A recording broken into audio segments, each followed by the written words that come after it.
নমস্কার, আমি সুপ্তশ্রী পাত্র চক্রবর্তী। আমার গানের ক্লাসের নাম সুপ্তশ্রী মিউজিক একাডেমিতে আমি সকলকে স্বাগত জানাই। আজ 11 নম্বর পর্ব। গান শিখতে গেলে প্রথমে যেগুলো শিখতে হয় তা হলো স্বর, ইংরেজিতে যাকে বলে নোট। স্বর কাকে বলে খুব জটিল বিষয়। সহজভাবে বলতে হয় সা, রে, গা, মা, পা, ধা, নি। এরা প্রত্যেকে এক একটি স্বর। স্বর প্রথমত দুই প্রকার, শুদ্ধ স্বর এবং বিকৃত স্বর। আবার শুদ্ধ স্বর দুই প্রকার, চল স্বর ও অচল স্বর। সা এবং পা এই দুটি স্বরের কোনো পরিবর্তন হয় না, এই জন্য এদের বলা হয় অচল স্বর। রেগা, মা, ধা, নি এই 5টি স্বরের পরিবর্তন হয় বলে এদের বলা হয় চল স্বর।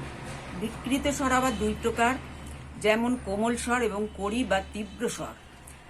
সা থেকে নি পর্যন্ত 7টি শুদ্ধ স্বর এবং তাদের মধ্যবর্তী 5টি বিকৃত স্বর নিয়ে এই মোট 12টি স্বর নিয়ে একটা সপ্তক তৈরি হয়। 3 সপ্তক নিয়ে গান হয়।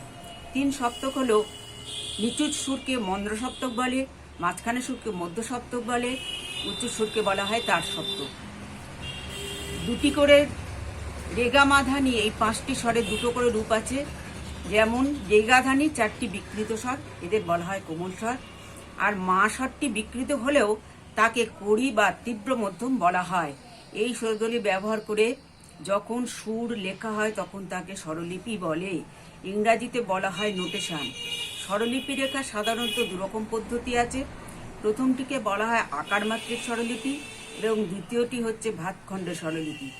আকারমাত্রিক স্বরলিপিতে প্রত্যেকটি স্বরকে আকার যুক্ত করে লেখা হয় এবং যেমন সা, রা, গা, মা, পা, ধা, না, সা।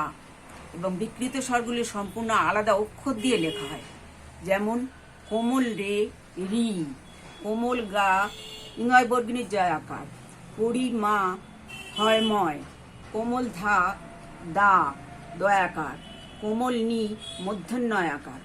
চড়ার সুর হলে স্বরের মাথায় রেপ চিহ্ন, নিচের সুর হলে স্বরের মাথায় হসন্ত চিহ্ন দেওয়া হয়। ভাতখণ্ড পদ্ধতিতে শুদ্ধ স্বরগুলি লেখা হয় সা, রে, গা, মা, পা, ধা, নি, সা। কোমল স্বরগুলি লিখতে হলে শুদ্ধ স্বর লিখে নিচে আন্ডারলাইন করতে হয়। কড়িমা লিখতে গেলে মা লিখে মাথায় সোজা দাঁড়িয়ে দেওয়া হয়। চড়ার সুর লিখতে গেলে স্বরের মাথায় বিন্দু দেওয়া হয়। নিচু স্বর লিখতে গেলে স্বরের নিচে বিন্দু দেওয়া হয়। সাধারণত শাস্ত্রীয় সঙ্গীতে স্বরলিপিগুলো ভাতখণ্ড পদ্ধতিতে লেখা হয়। বাকি বিভিন্ন ধরনের স্বরলিপি লিখতে আকারমাত্রিক স্বরলিপি ব্যবহার করা হয়। নমস্কার।